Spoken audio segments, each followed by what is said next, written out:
মিষ্টির দোকানের মতো গজা। একটা সময় ছিল এই খাবারগুলো অনেক বেশি জনপ্রিয় ছিল। আজকাল এগুলো সময়ের সাথে হারিয়ে গেছে। আপনি চাইলে বাসায় বানিয়ে নিতে পারেন এই মিষ্টির দোকানের মতো গজাটা। রেসিপিটা যদি সেম টু সেম ফলো করেন, আপনার গজাটাও খেতে দারুণ হবে। আর এই সহজ রেসিপিতে আজকে গজাটা বানিয়ে দেখাচ্ছি। গজা বানানোর জন্য নিয়ে নিচ্ছি 1 কাপ ময়দা, 1/4 চা চামচ নিয়ে নিচ্ছি লবণ, 1 চা চামচ নিয়ে নিচ্ছি চিনি, 1 টেবিল চামচ নিয়ে নিচ্ছি ঘি।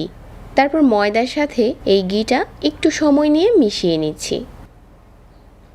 ময়দা মেশানোর কাজটা ধৈর্য সহকারে করতে হবে। আস্তে আস্তে মিশিয়ে নিয়েছি।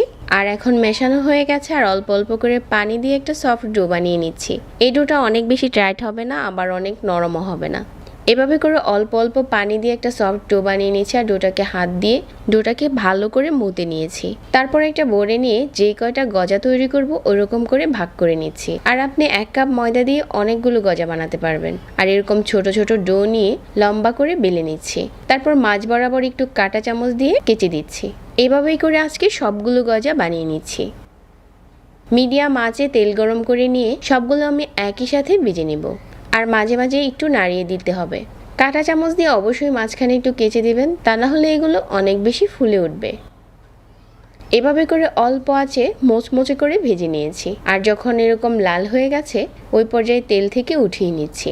তেল থেকে উঠিয়ে কিছুটা ঠান্ডা হতে হতে আমরা ততক্ষণে চিনি শিরা বানিয়ে নিচ্ছি।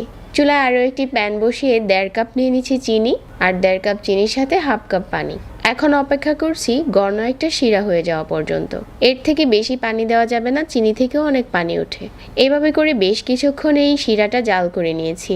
আপনি একটা বাটিতে পানি নিয়ে শিরাটা চেক করে নেবেন। যখন দেখবেন যে শিরাটা পানির নিচে জমে গেছে, ঠিক ওই পর্যায়ে হচ্ছে এগুলো দিয়ে দিতে হবে। চিনির এই শিরাটা অনেক ঘন করে বানাতে হবে। এগুলো দেওয়ার পর সাথে সাথে দেখা যাবে যে উপরে জমতে শুরু করেছে। ওই সময় চুলাটাকে বন্ধ করে দিতে হবে। আর আমাদের গজা এখন বানানো হয়ে গেছে। এখন পরিবেশন করার পালা। এই গজাটা আপনি বানিয়ে সংরক্ষণ করতে পারবেন সপ্তাহ 10 দিনের মতো। এখন চলুন একটা গজা ভেঙে শেয়ার করি যে এটা কতটা ঠিকভাবে বানানো হয়েছে। সহজ রেসিপিতে আজকের এই গজা শেয়ার করলাম। আশা করছি আমার সহজ রেসিপিগুলো সবার কাছে ভালো লাগে। এরকম সহজ রেসিপি ভালো লাগলে আমাদের চ্যানেল সাবস্ক্রাইব করবেন। সবাইকে আবারও ধন্যবাদ জানিয়ে আজকে এখানেই বিদায় নিচ্ছি। আল্লাহ হাফিজ।